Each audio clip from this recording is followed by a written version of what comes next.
ರಾಜ್ಯ ಕಮಲಕೋಟೆಯಲ್ಲಿ ಅಸಮಾಧಾನದ ಕಿಚ್ಚು ತಣ್ಣಗಾಗುವಂತಹ ಲಕ್ಷಣಗಳು ಕಾಣಿಸ್ತಾ ಇಲ್ಲ. ರಾಜ್ಯಾಧ್ಯಕ್ಷ Vijayendra versus Yatnal team fight ನಡೆಸ್ತಾನೆ ಇದ್ದಾರೆ. ರಾಜ್ಯ ಕಮಲಕೋಟೆಯಲ್ಲಿ ನಾಯಕರ ಜಟಾಪಟಿ ನಿಲ್ಲುವ ಲಕ್ಷಣ ಕಾಣಿಸ್ತಾ ಇಲ್ಲ. ಪ್ರಮುಖವಾಗಿ ರಾಜ್ಯಾಧ್ಯಕ್ಷ ಸ್ಥಾನದಲ್ಲಿರುವಂತಹ ವಿಜಯೇಂದ್ರ ಹಾಗೆ ರೆಬಲ್ಸ್ ಟೀಮ್ನ ನಾಯಕ ಯತ್ನಾಳ್ ನಡುವೆ ಫೈಟ್ ನಡೀತಾ ಇದೆ. ಸದ್ಯ ರಾಜ್ಯ ಬಿಜೆಪಿಯಲ್ಲಿ ಮನೆಯೊಂದೇ ಆದರೆ ಮೂರು ಬಾಗಿಲುಗಳಾಗಿ ಪರಿಣಮಿಸಿದೆ. ಅಂದ್ರೆ ಬಡಬಡಿದಾಟದ ನಡುವೆ ಕೈಯನ್ನ ಕಟ್ಟಿ ಹಾಕೋದಕ್ಕೆ ಕೇಸರಿ ಕಲಿಗಳು ಪ್ಲಾನ್ ಅನ್ನ ಹಾಕ್ತಾ ಇದ್ದಾರೆ, ರೂಪಿಸ್ತಾ ಇದ್ದಾರೆ. ಬಜೆಟ್ ಅಧಿವೇಶನದಲ್ಲಿ ಸರ್ಕಾರವನ್ನ ಇಕ್ಕಟ್ಟಿಗೆ ಸಿಲುಕಿಸೋದಕ್ಕೆ ರಣತಂತ್ರವನ್ನ ಹಿಡಿತಾ ಇದ್ದಾರೆ. ರಾಜ್ಯ ಕಮಲಕೋಟೆಯಲ್ಲಿ ನಾಯಕರ ಜಟಾಪಟಿ ಮಾತ್ರ ತಣ್ಣಗಾಗುವ ಲಕ್ಷಣಗಳು ಕಾಣಿಸ್ತಾ ಇಲ್ಲ. ಇನ್ನು ರೆಬಲ್ಸ್ ಟೀಮ್ನ ನಾಯಕ ಯತ್ನಾಳ್ ಅವರು ಮಾತ್ರ ರಾಜ್ಯಾಧ್ಯಕ್ಷರ ಸ್ಥಾನದಲ್ಲಿರುವಂತಹ ವಿಜಯೇಂದ್ರ ಅವರು ಆ ಸ್ಥಾನಕ್ಕೆ ಲಾಯಕ್ಕಲ್ಲ, ಅವರನ್ನ ಸ್ಥಾನದಿಂದ ಇಳಿಸಬೇಕು ಅನ್ನುವಂತ ವಿಚಾರಕ್ಕೆ ಸಂಬಂಧಪಟ್ಟಂತೆ ಈಗಾಗಲೇ ಹೈಕಮಾಂಡ್ನ ಅಂಗಳಕ್ಕೆ ಎರಡೆರಡು ಬಾರಿ ವಿಸಿಟ್ ಅನ್ನ ಕೊಟ್ಟಿದ್ದು ಆಯಿತು. ಶಿಸ್ತು ಸಮಿತಿಯವರು 2 ಬಾರಿ ನೋಟಿಸ್ ಅನ್ನ ಕೂಡ ಕೊಟ್ಟಿದ್ದು ಆಯಿತು. ಆದ್ರೂ ಕೂಡ ಇವರಿಬ್ಬರ ನಡುವಿನ ಹಾವು ಏಣಿಯಾಟ ಅಥವಾ ಹಾವು ಮುಂಗುಸಿಯಂತಹ ಕಿತ್ತಾಟಗಳು ಮಾತ್ರ, ನಾಯಕರ ಜಟಾಪಟಿ ಮಾತ್ರ ಎಲ್ಲೂ ಕೂಡ ತಣ್ಣಗಾಗುವಂತೆ ಕಾಣಿಸ್ತಾ ಇಲ್ಲ. ಇನ್ನು ಹೇಗಾಗ್ಬಿಟ್ಟಿದೆ ಅಂತ ಹೇಳಿದ್ರೆ, ಕೇಸರಿ ಪಾಳ್ಯ ಮನೆಯೊಂದು 3 ಬಾಗಿಲಾಗಿದೆ.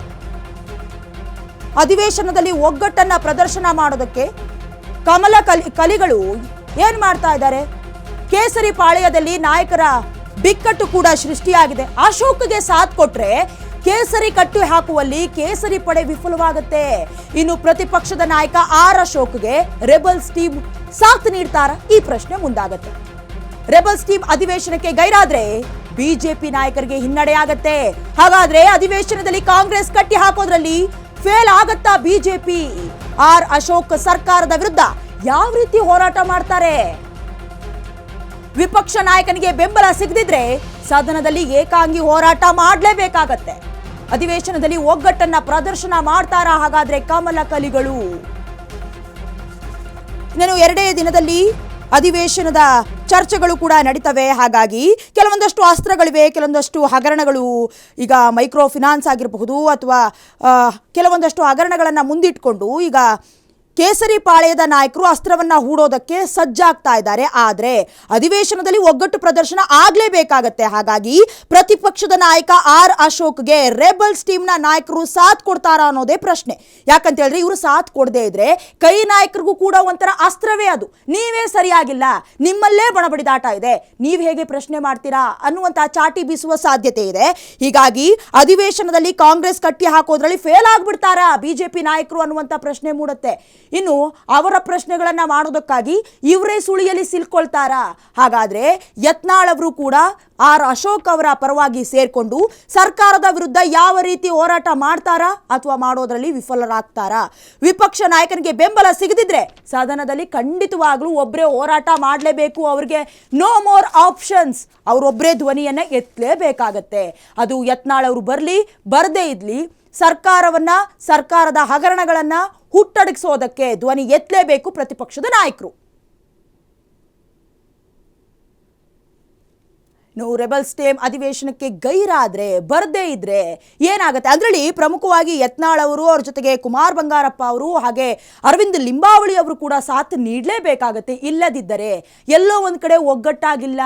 ಕಾಂಗ್ರೆಸ್ ಕಲಿಗಳಿಗೆ ಬಿಜೆಪಿ ನಾಯಕರ ವೀಕ್ನೆಸ್ ಗೊತ್ತಾಗೋಗುತ್ತೆ. ಅಧಿವೇಶನದಲ್ಲಿ ಏನೇ ಚರ್ಚೆ ಮಾಡಿದ್ರು ಮೊದಲು ನಿಮ್ಮ ಮನೆ 3 ಬಾಗಿಲಾಗಿದೆಯಲ್ಲ ಅದನ್ನ ಸರಿಪಡಿಸ್ಕೊಳ್ಳಿ ಅನ್ನೋದನ್ನ ಹೇಳ್ತಾರೆ.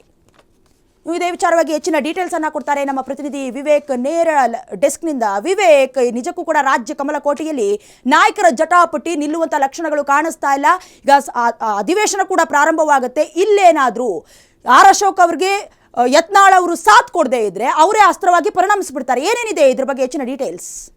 ಎಸ್ ದಯಾನ, ಪ್ರಮುಖವಾಗಿ ನೋಡ್ತಾ ಹೋದರೆ ಈಗಾಗಲೇ ಏನು ಬಜೆಟ್ ಅಧಿವೇಶನ ಪ್ರಾರಂಭವಾಗಲಿದೆ. ಈ ಬಜೆಟ್ನಲ್ಲಿ ಕಮಲಕಲಿಗಳು ಅಂದರೆ ಏನು BJPಯ ಎಲ್ಲ ನಾಯಕರು ಒಂದಾಗಿ ಹೋರಾಟ ಮಾಡ್ತಾರಾ ಇಲ್ವಾ ಅನ್ನೋದೇ ಒಂದು ಯಕ್ಷ ಪ್ರಶ್ನೆ ಆಗಿ ಕಾಡ್ತಿದೆ. ಈ ಹಿಂದೆ 2 ಬಜೆಟ್ನಲ್ಲೂ ಕೂಡ ಅಷ್ಟೇ ಈ ಒಂದಾಗಿನೇ ಹೋರಾಟ ಮಾಡಿದ್ರು. ಎಲ್ಲ ಒಂದು ಕಡೆ ಮತ್ತೆ ಮಧ್ಯದಲ್ಲಿ ಒಂದು ರೀತಿಯಾಗಿ ಗೊಂದಲಗಳು ಕೂಡ ಸೃಷ್ಟಿಯಾಗಿತ್ತು. ಮತ್ತೆ ಈ ಬಾರಿ ಒಂದು ರೀತಿಯಾಗಿ ರಾಜ್ಯಾಧ್ಯಕ್ಷ ಫೈಟ್ ಏನಿದೆ ಇದು ಒಂದು ರೀತಿ ತಾರಕಕ್ಕೆ ಅಂತ್ಯಕ್ಕೆ ಕಂಡೊಯ್ದಿರೋದು. ಈ ನಿಟ್ಟಿನಲ್ಲಿ ಈ ಬಾರಿ ಈ ಅಧಿವೇಶನದಲ್ಲಿ ಎಲ್ಲರೂ ಒಟ್ಟಾಗಿ ಫೈಟ್ ಮಾಡ್ತಾರಾ ಅನ್ನೋದೇ ಒಂದು ಯಕ್ಷ ಪ್ರಶ್ನೆ ಆಗಿರುತ್ತೆ. ಯಾಕಂದರೆ ಈಗಾಗಲೇ ಏನು ರಾಜ್ಯಾಧ್ಯಕ್ಷ ಸ್ಥಾನಕ್ಕೆ ರೆಬಲ್ಸ್ಗಳು ಕೂಡ ಸಾಕಷ್ಟು ಪೈಪೋಟಿಯನ್ನು ಕೂಡ ನಡೆಸಿದರು. ಯತ್ನಾಳ್ ಅವರು ಒಂದು ಕಡೆ ಜಾತಿಯ ಅಸ್ತ್ರ ಕೂಡ ಪ್ರಯೋಗ ಮಾಡೋಕ್ಕೆ ಪ್ರಾರಂಭ ಮಾಡಿದರು. ಅದನ್ನು ವಿರೋಧಿಸಿ ಈಗಾಗಲೇ ರೇಣುಕಾಚಾರ್ಯ ಅವರು ಕೂಡ ಆ ಅಸ್ತ್ರವನ್ನು ಪ್ರಯೋಗಿಸೋದಕ್ಕೆ ಮುಂದಾಗಿದ್ದಾರೆ. ಮತ್ತು 4ನೇ ತಾರೀಕು ಅವರು ಕೂಡ ಒಂದು ಸಮಾವೇಶದ ಆಯೋಜನೆಗಳು ಕೂಡ ಪೂರ್ವಭಾವಿ ತಯಾರಿಗಳು, ಪೂರ್ವಭಾವಿ ಸಭೆ ಕೂಡ ನಡೆಸಲಿದ್ದಾರೆ. ಎಲ್ಲೋ ಒಂದು ಕಡೆ ಇದೆಲ್ಲ ನೋಡ್ತಾ ಹೋದರೆ ಬಿಜೆಪಿಯಲ್ಲಿ ದೊಡ್ಡ ಮಟ್ಟದಲ್ಲಿ ಗೊಂದಲಗಳು ಸೃಷ್ಟಿ ಆಗ್ತಾನೆ ಇದೆ. 3 ಬಣಗಳಾಗಿ ಈಗಾಗಲೇ ಬಿಜೆಪಿಯಲ್ಲಿ ಗುರುತಿಸ್ಕೊಳ್ತಾ ಇದೆ. ಒಂದು ಕಡೆ ತಟಸ್ಥ ಬಣ ಆಗಿರ್ಬೋದು, ಮತ್ತು ಇನ್ನೊಂದು ಕಡೆ ರೆಬಲ್ಸ್ ಬಣ ಆಗಿರ್ಬೋದು, ಮತ್ತು ಇನ್ನೊಂದು ಕಡೆ ವಿಜೇಂದ್ರ ಬಣ. ಈ 3 ಬಣಗಳು ಅಲ್ಲಿ ಒಂದಾಗಿ ಹೋರಾಟ ಮಾಡ್ತಾವ ಸರ್ಕಾರದ ವಿರುದ್ಧ ಅಂತಾನೆ ಈಗ ಕಾದು ನೋಡಬೇಕಾಗಿರುತ್ತೆ. ಯಾಕಂದರೆ ಒಂದು ಕಡೆ ಇನ್ನೊಂದು ಕಡೆ ವಿಜೇಂದ್ರ ಬೆನ್ನಿಂದ ನಿಂತಿರೋದು ಬರೀ ಕೇವಲ ಬೆಂಗಳೂರಿನ ಶಾಸಕರು ಆಗಿದ್ರೆ ನೋಡ್ತಾ ಹೋದರೆ, ಮತ್ತು ಇನ್ನೊಂದು ಕಡೆ ಅಶೋಕ್ನ ಟೀಮ್ ಅಂತಾನೆ ಒಂದು ಕಡೆ ರೆಡಿ ಆಗ್ತಿದ್ದಾರೆ. ಅಂದರೆ ತಟಸ್ಥ ಬಣ ಈಗ ಅಂತಾನೆ ಏನು ಗುರುತಿಸ್ಕೊಂಡಿದೆ ಅದರಲ್ಲಿ ಅಶೋಕ್ ಅವರು ಇರ್ತಾರೆ. ಮತ್ತು ಇನ್ನೊಂದು ಕಡೆ ರೆಬಲ್ಸ್ ಬಣ ಅವರಾಗಿರ್ಬೋದು, ಅದರಲ್ಲಿ ಯತ್ನಾಳ್ ಅವರಾಗಿರ್ಬೋದು, BP ಹರೀಶ್, ಈ ರೀತಿಯಾದ ನಾಯಕರು ಕೂಡ ಸಪ್ರೇಟ್ ಆಗಿರೋದು ಎಲ್ಲೋ ಒಂದು ಕಡೆ ಹೋರಾಟ ಮಾಡೋದಕ್ಕೆ ಅವ್ರಿಗೂ ಕೂಡ ಕಷ್ಟ ಆಗುತ್ತೆ. ಈಗ ವಿಪಕ್ಷ ನಾಯಕ, ವಿರೋಧ ಪಕ್ಷದ ನಾಯಕ ಏನು ಆರ್ ಅಶೋಕ್ ಆಗಿದ್ದಾರೆ, ಅವರು ಕೂಡ ಹೋರಾಟ ಮಾಡೋದಕ್ಕೆ ಅವರು ಸದನದಲ್ಲಿ ಅವರ ಧ್ವನಿ ಎತ್ತಬೇಕಂದ್ರೆ ಅವ್ರಿಗೆ ಸಾಥ್ ನೀಡಬೇಕಾಗಿರುತ್ತೆ. ಎಲ್ಲರೂ ಕೂಡ ಎಲ್ಲೋ ಒಂದು ಕಡೆ ಅಶೋಕ್ಗೆ ಎಲ್ಲರೂ ಸಾಥ್ ನೀಡದೆ ಹೋದರೆ ಅಶೋಕ್ ಏಕಾಂಗಿ ಆಗ್ತಾರೆ. ವಿಪಕ್ಷ ನಾಯಕ ಆಗಿದ್ರೂ ಕೂಡ ಅವ್ರಿಗೆ ಯಾರದೇ ಸಾಥ್ ಸಿಗಲ್ವಾ ಅನ್ನೋದೇ ಕೂಡ ಯಕ್ಷ ಪ್ರಶ್ನೆ ಆಗಿದೆ. ದಯಾನ, ಥ್ಯಾಂಕ್ ಯು ವಿವೇಕ್ ಡೀಟೇಲ್ಸ್ಗಾಗಿ.